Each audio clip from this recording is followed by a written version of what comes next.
शहर के बीचों बीच आरव प्रकाशन नाम की एक पुरानी इमारत थी। बाहर से देखने में भले ही साधारण लगती थी, लेकिन अंदर कदम रखते ही किसी दूसरी ही दुनिया का एहसास होता था। किताबों की खुशबू, पन्नों की सरसराहट और उस सब के बीच में एक शख्स, राजीव मेहरा, प्रकाशन का मालिक। राजीव एक सख्त लेकिन ईमानदार व्यक्ति था। उसकी सफलता की वजह थी उसकी सच बोलने की आदत।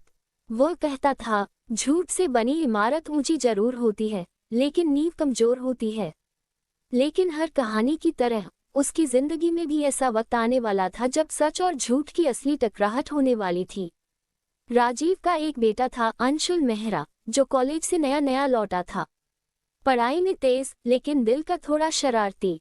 उसे लगता था कि आज के जमाने में सच की नहीं, चालाकी की कीमत है।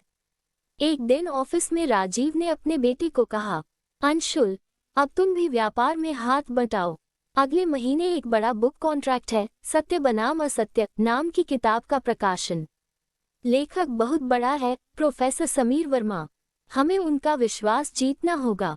अंशुल मुस्कुराया, पापा आप चिंता मत कीजिए। विश्वास तो झूठ से भी जीता जा सकता है, बस बोलने का तरीका होना चाहिए। राजीव ने सख्त नजरों से देखा, अगर ऐसा सोचते हो तो याद रखो, झूठ के रास्ते में गड्ढे ही गड्ढे हैं। अंशुल ने कुछ नहीं कहा, लेकिन मन ही मन सोचा, देखते हैं कौन जीतता है, झूठ या सच। प्रोफेसर समीर वर्मा, जो देश के सबसे प्रतिष्ठित लेखकों में से थे, नई किताब के लिए एक ऐसे प्रकाशक की तलाश में थे जो भरोसेमंद हो।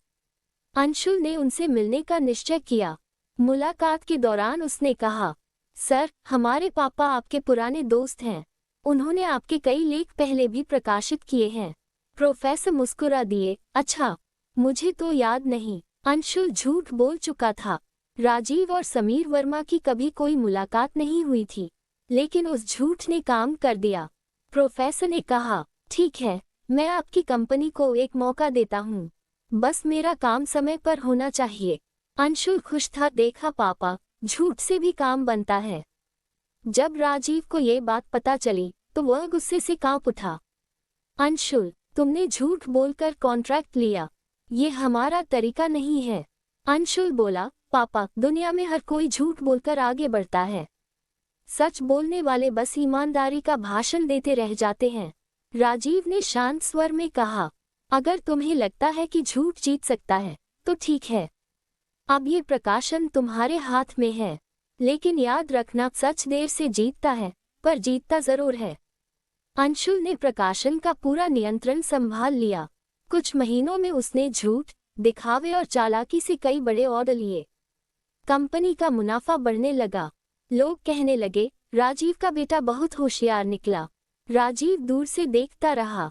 उसने अपने बेटे को कुछ नहीं कहा। वह बस ये सोचता रहा, कभी कभी जीवन को खुद सिखाने देना ही बेहतर होता है। एक दिन अंशुल को एक बहुत बड़ा प्रोजेक्ट मिला, राष्ट्रीय स्तर का साहित्य पुरस्कार। किताबों के चयन के लिए उसे अपनी प्रकाशित पुस्तकों की सूची भेजनी थी। उसने कुछ पुराने कागजों को बदल दिया, नकली प्रमाण पत्र जोड़ दिए, और आश्चर्य, उसका नाम फाइनलिस्ट में आ गया। वह गर्व से पापा के पास आया और बोला, देखा पापा, झूठ से भी सम्मान मिलता है।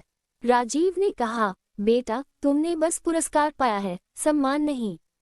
कहते हैं, झूठ एक नहीं होता, एक झूठ को छिपाने के लिए 100 झूठ बोलने पड़ते हैं। अंशुल अब उसी जाल में फंस चुका था। एक दिन प्रोफेसर समीर वर्मा ने फोन किया, अंशुल, तुम्हारे द्वारा छापा गया मेरा नया संस्करण गलत छपा है। मेरे नाम से कुछ पन्ने बदले गए हैं। ऐसा कैसे हुआ? अंशुल घबरा गया। दरअसल उसने उस किताब में कुछ विज्ञापन जोड़ दिए थे ताकि पैसे ज्यादा मिले। प्रोफेसर ने कहा, अगर तुमने ये जानबूझकर किया है तो मैं केस करूंगा।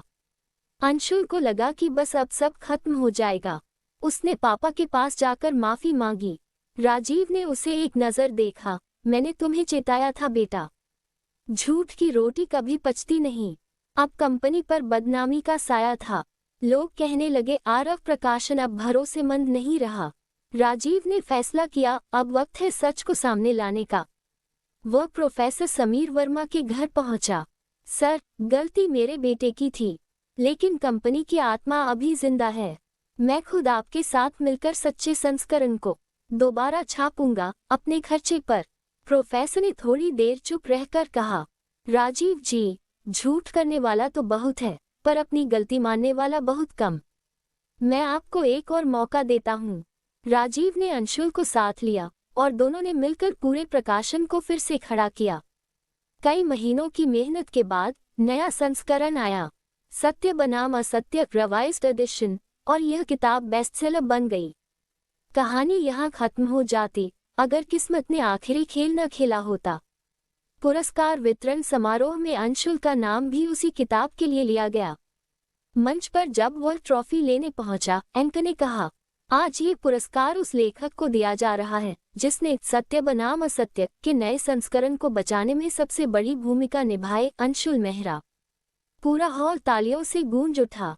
राजीव की आंखें नम थीं। उसे लगा शायद अब बेटा सच की राह पर लौट आया है। लेकिन तभी एंकर ने दूसरा नाम पढ़ा। साथ ही इस किताब के असली संपादक प्रोफेसर समीर वर्मा को आज लाइफटाइम ट्रूथ अवार्ड से सम्मानित किया जा रहा है। और फिर एक तीसरा नाम बोला गया, राजीव मेहरा, जिन्होंने बिना किसी लालच के इस किताब को सच्चाई के साथ पुनः प्रकाशित किया। उन्हें true spirit of publishing award दिया जाता है। तीनों मंच पर थे, बेटा, पिता और लेखक।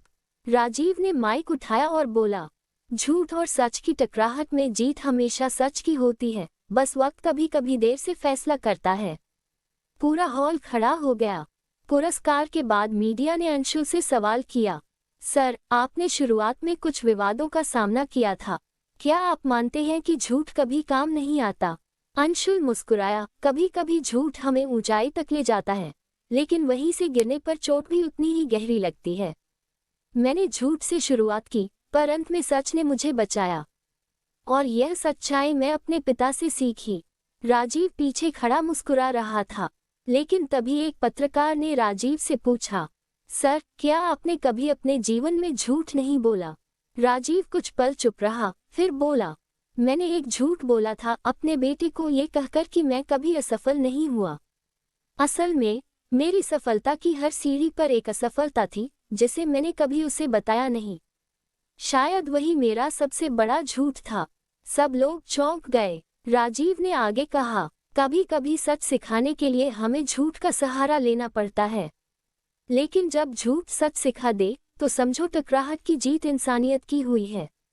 कहानी यहाँ खत्म होती है, लेकिन संदेश बहुत गहरा है। झूठ से सफलता मिल सकती है, पर सम्मान नहीं।